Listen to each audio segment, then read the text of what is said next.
Ladies, gentlemen, and all other all other esteemed guests of the audience. Why did I say that way? Whatever. Hit like and subscribe. Welcome to the very hyped up Set 6 Hyper Aggro deck tag. Well, let's just get right into it. On immediately seeing this deck list, you're probably wondering to yourself, Plat, you've only got 4 new set 6 cards in here. Where the heck are all of the set 6 cards? Wow. Trash.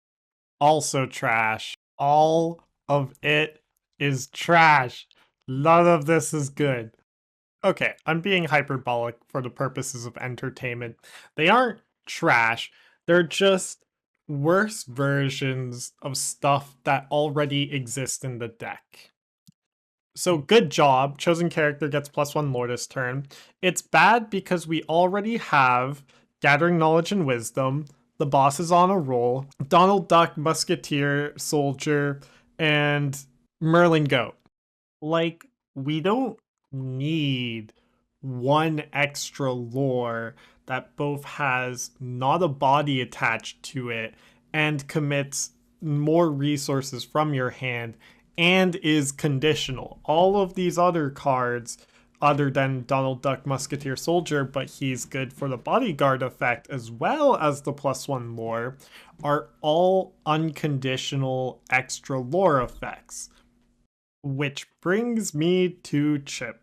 Chip is honestly just a strictly worse Donald Duck Musketeer, trading off the bodyguard for +1 attack to get the +1 lore effect on a 3/3 body is not really worth it. Like, we're mainly running Donald Duck for the fact that he is both a bodyguard with the +1 lore effect, so you can sacrifice Donald Duck off and give +1 lore to one of your other characters to accelerate your game plan and blah blah blah yada yada.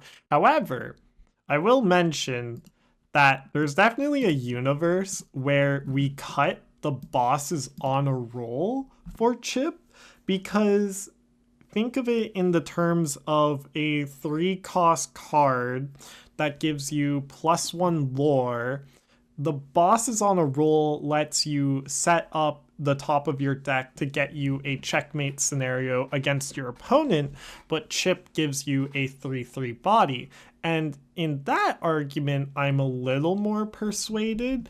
I just think that the fact that we're running Gathering Knowledge and Wisdom plus the bosses on a roll just makes it that much better. Like, you really like playing the bosses on a roll on turn 3, turn 4 to start setting up a guaranteed win against your opponent, especially with Amethyst Chromacon out and blah blah blah yada yada. So let's talk Tiana. Whenever a character of yours is challenged while this character is exerted, the challenging character gets -3 attack this turn unless their player pays 3 ink. Such a good card. So beautiful. Now, mid-range players, this isn't doom and gloom for you. I need you to understand that this character must be exerted for this effect to take place, so she will always be exposed. If you have the Meta Mim Fox or a Meta Mim Snake or whatever, but like, that's what makes her so good. On turn 4, your opponent has basically no answers that are good for her, right? Like, if they haven't established a Madame Mim Fox yet, then they won't be able to and kill her. And if they and like, the only other highest attack character I can think of that can work earlier is stuff like, I don't know, Madame Mim Snake, and that's it. Like, there's not really anything that hits for attack in before this Gaston gets run in every Ruby deck. But no, the more important effect Tiana has had on the deck is that now Now we don't need to run any more Madame Mims. Like, if we go look at the previous list I had here, which is also out of date, we had to warp the deck so violently around the mid-range matchup so that our matchup spread was favored into ramp, kind of neutral into mid-range, and you just lost against Song Steel and, like, a lot of the steel control decks. So Emerald Steel is still a bad matchup. I'll get into matchup spread after. But yeah, Tiana has made it so that we're able to bring the 2-drops back. And if you've watched my previous videos, you'll know that the reason why I cut the 2-drops is because they painted such a massive target on their back for challenges and stuff like that. They still paint a heavy target on their back for removal. Like, obviously your opponent's going to be using a Brawl on your Piglet over your Daisy Duck, but for challenges, it becomes a lot more awkward with the Tiana. Like, let's say they have a Merlin Crab, which I had forgotten about in the previous section that exists, but let's say have a Merlin Crab to effectively negate Tiana's effect and a Madame Mim Fox out. So they can now only challenge into a 1-drop character because Merlin Crab's effect will have to be used to kill a bodyguard, and then Madame Mim won't be able to pay the tax, and so she won't be able to kill anything other than a 1-drop. So, like, we're now got more protection afforded for the 2-drops. Because previously, you're only really, I want to say, half decent way of reliably beating the mid-range matchup was to either disrupt them with befuddles so that they couldn't get anything established early, or to just build up a wall of bodyguards so that they weren't able to get to all of your high lore questers on time. But Tiana makes it so much easier now, where you're able to just establish a really big board, and unless you're facing Amethyst Ruby, which only has their big board wipe on turn 7, they won't be able to kill off all of your characters, which will give you just that much more lore. And finally, if you have 2 1-drops for your turn 2 play, you often should be playing the 2 1-drops for your turn 2 play.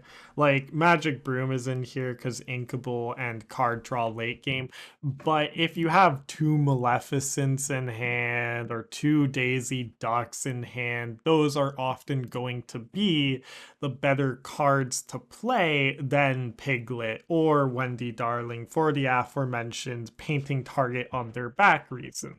But you no longer have to commit as many resources to guarantee that. Like, having the options of the 2-drops means that you can now have more resources to throw at your opponent. You're no longer just dumping out your hand as fast as possible. You're constantly playing good stuff and forcing your opponent to constantly have answers for them. So finally, the uninkable to inkable ratio.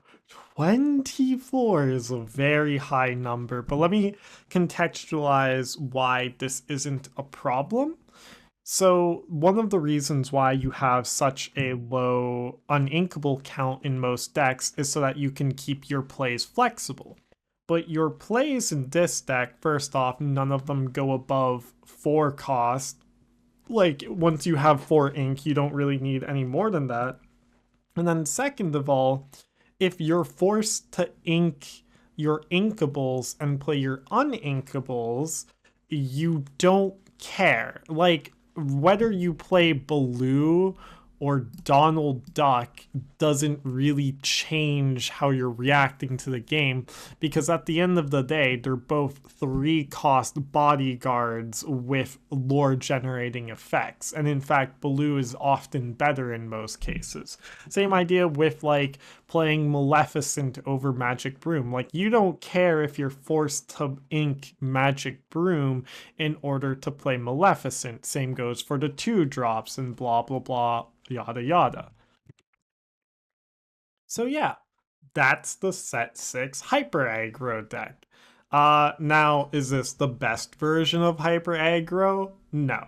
Like, unironically, I haven't tested it enough yet, but Locations Aggro might actually be beating out the Amethyst Amber Hyper Aggro, and Clara Sears Amber Emerald mid-range aggro deck actually gets more benefit out of Tiana, as well as the other character, the new Mufasa, which I'll put up an image here of.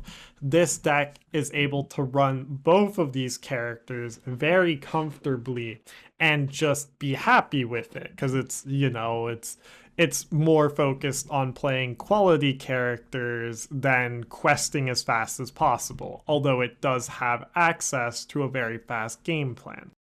So yeah, I think this is about as close to the perfect 60 as I will get with the Hyper Aggro.